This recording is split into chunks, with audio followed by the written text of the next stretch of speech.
Just wanted to replace two of the tires that came with this bike, GT Aggressor Pro.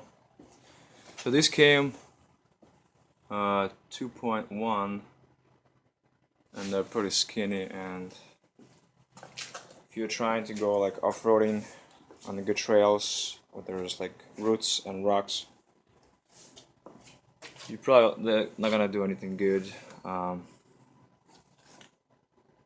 Actually even fell once on these because they were kind of sliding left and right, so I went with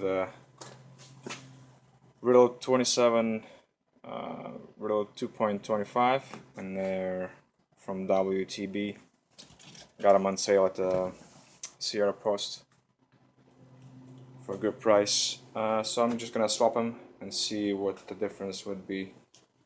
And yeah, they're pretty skinny.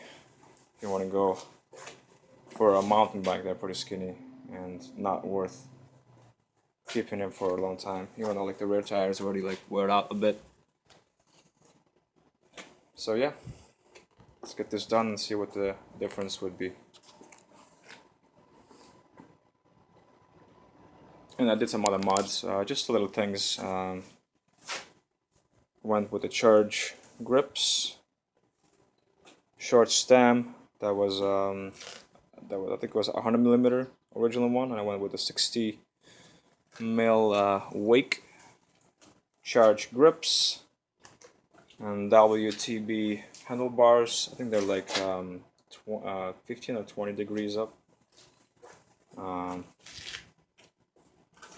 What else? Evo like climbing handles and bars, but I put them in the middle so I'm close by, so it's easier to grip. Cover for the shock. It's the SA100. Got the little bottle holder. Got the small pump. Charge paddles, aluminum paddles from Dick's Sporting Goods, and Dick's Sporting Goods grips. Cover from I think it was from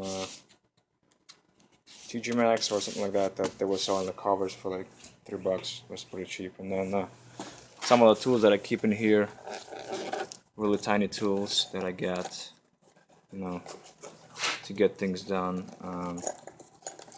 Down the back, multi-tool for like, I don't know, good price. Velcro, and then maybe like a chain replacement. Overall, it's a decent bike for what you're paying for. I got it a $300 discount when it was like 50% off, I think. And I think it's originally cost $600. So just gonna swap the tires, and I'll see what it is and what's the difference. I think there could be a better difference than for the ones that they're already on. Alright, let you guys know in a bit.